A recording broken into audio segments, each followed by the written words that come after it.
আলহামদুলিল্লাহ ভাই, প্রায় 2.5 ঘন্টা সিরিয়াল ধরার পর এটা পাইছি। তো খাওয়ার পর মনে হয়েছে যে 2.5 ঘন্টা এখানে থাকার পরে আমার সার্থক। খুবই মজা, পরিবেশ খুবই ভালো এবং খুবই ভালো পরিবেশের দিক থেকে 100 এবং দামের দিক থেকে আলহামদুলিল্লাহ খুব ভালো।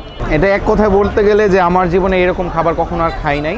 আর এটাকে আমি মানে কি বলে এক্সপ্লেন করবো বলতে পারতেছি না, অনেক সুস্বাদু। অত মজার শরবত আমি জীবনেও খাইছি না, এই প্রথম বারাইয়া খাইলাম। অত মজা লাগে, আমরা সিলেটের মধ্যে ইটা শরবত আর নাই সেই হিসাব। আমরা কালকেও আসতেছিলাম, কিন্তু এই সুরিটোলার মানে হাই স্কুলের সামনে আমরা চলে গেছিলাম, কুর্মিটোলা হাই স্কুলের সামনে। কালকে সেই খিলক্ষেতে চলে গেছিলাম, ওইখান থেকে আবার ফিরে আসছি, কিন্তু কালকে সিরিয়াল পাই নাই। আজকে নামাজের পরে আবার আসছি আমরা। না, আমরা একদম লাস্টে আছি, 200 নম্বর সিরিয়াল। ক্রাউড হবে আপনার প্রায় ইফতারের পর থেকে। আমার অপেক্ষা করতে হবে প্রায় 11টা সাড়ে 11টা পর্যন্ত। আলহামদুলিল্লাহ ভাই, প্রায় 2.5 ঘন্টা সিরিয়াল ধরার পর এটা পাইছি। তো খাওয়ার পর মনে হয়েছে যে 2.5 ঘন্টা এখানে থাকার পরে আমার সার্থক। খুবই মজা, পরিবেশ খুবই ভালো এবং খুবই ভালো পরিবেশের দিক থেকে 100 এবং দামের দিক থেকে আলহামদুলিল্লাহ খুব ভালো। আমি আগে এরকম কখনো খাই নাই, আজকে ফার্স্ট টাইম এবং খাওয়ার পর মনে হইতেছে অসাধারণ, মানে বোঝানোর মতো না, অসাধারণ। আমরা আসলে কেরানীগঞ্জ থেকে শুধু এইসব খাওয়ার জন্য এবং 2.5 ঘন্টা অপেক্ষা করার পর ফাইনালি পাইছি এবং বাসার জন্য একটা পার্সেল নিতে পারছি। এটা এক কথায় বলতে গেলে যে আমার জীবনে এরকম খাবার কখনো আর খাই নাই। আর এটাকে আমি মানে কি বলে এক্সপ্লেন করবো বলতে পারতেছি না, অনেক সুস্বাদু। মানে আমরা প্রায় এখানে 8:30 বাজে আসছি, এখন মনে হয় 11টা বাজে। এই 2 ঘন্টায় যতটা মানে বিরক্ত লাগতেছিল, এটা পাওয়ার পর পুরো ওয়ার্থ ইট এবং অনেক সুস্বাদু। এরকম খাবার আর কখনো খাই না এবং অনেক মজা।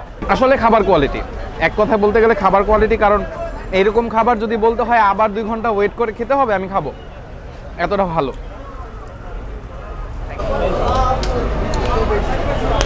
অত মজার শরবত আমি জীবনেও খাইছি না, এই প্রথম বারাইয়া খাইলাম। অত মজা লাগে, আমরা সিলেটের মধ্যে ইটা শরবত আর নাই সেই হিসাব। যা ভাবছিলাম তার চেয়ে অনেক বেশি পেয়েছে, অনেক ভালো লাগছে।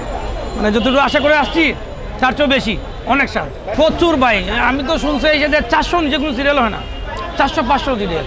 গতকালকে আসছিলাম 171 সিরিয়াল, পরে চলে গেছি। আজকে এসে একটু ফার্স্ট টাইম এসে 1 ঘন্টা অপেক্ষা করে তাও পাইছি সিরিয়াল।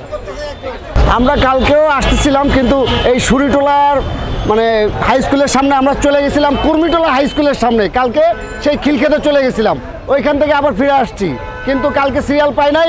আজকে নামাজের পরে আবার আসছি আমরা খাইতে। এখন সিরিয়াল টোকেন কাটতে গেছে, এখনো পাই নাই আমরা।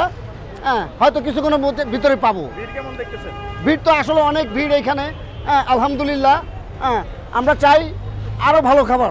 আসলে এটা মানসম্পন্ন, হ্যাঁ, পরিষ্কার পরিচ্ছন্ন, এই জন্যই হয়তো বা সবাই আসে এখানে।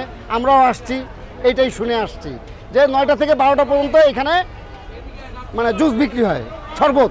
সবাই চায় বেস্ট জিনিস কম দামের ভিত্তিতে, তাই এর জন্য মনে করেন যে ক্রাউডটা বেশি হয়। আর জিনিসের মান সম্বন্ধ খুব কোয়ালিটিফুল, আর সবারই অনেক পছন্দের অনেক জিনিসটা বাদাম জাতীয় জিনিস, এই জন্য সবাই অনেক ভালোবাসে জিনিস। না, আমরা একদম লাস্টে আছি, 200 নম্বর সিরিয়াল। আমার অপেক্ষা করতে হবে প্রায় 11টা সাড়ে 11টা পর্যন্ত। আগে তো খাই প্রায় কদিন পর আসার পরে বাইরে গেছে। আমাকে এখানে পুরান ঢাকার একটা ঐতিহ্য, একটা এই মানে লাচ্ছি শরবতের মতো বানাইতেছে অনেক ধরনের বাদাম টাদাম দিয়া। আমাকে এখানে চাহিদাটা অনেক বেশি, মানে এখানে অনেক কুলাইতে পারে না মানুষের দিয়া। তো অনেক রাত্র পর্যন্ত এখানে এই জিনিসটা মানে বেচে কিনা হয়। আর দেখতেছেনই তো মানুষ কীরকম, অনেক ভিড়। এখানে আসতে হলে পুরান ঢাকা আসতে হবে, পুরান ঢাকা বংশাল সুরিটোলা স্কুল মাঠের অপোজিটে উল্টা পারেই যমুনা বেকারির সামনেই এই শরবতের দোকানটা।